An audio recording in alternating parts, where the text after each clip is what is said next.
যাদের বাত জ্বর ডায়াগনোসিস করা হয়ে গেছে তাদেরকে আসলেও সেকেন্ডারি প্রিভেনশনের জন্যে পেনিসিলিন ট্যাবলেট দেওয়া হয় 250 মিলিগ্রাম করে দিনে 2 বার। কিন্তু এটা সবারই প্রশ্ন যে এটা কতদিন খাবে।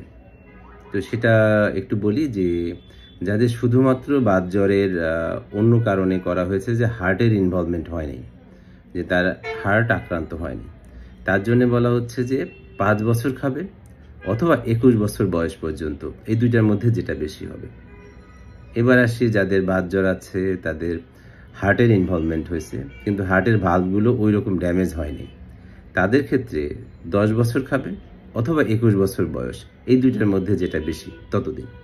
আর যাদের বাত জ্বর ছিল, হার্টের ইনভলভমেন্ট ছিল, এখন হার্টের ভালভগুলো পার্মানেন্ট ড্যামেজ হয়ে গেছে, তাদের জন্য কতদিন? তাদের জন্য বলা হয় 40 বছর।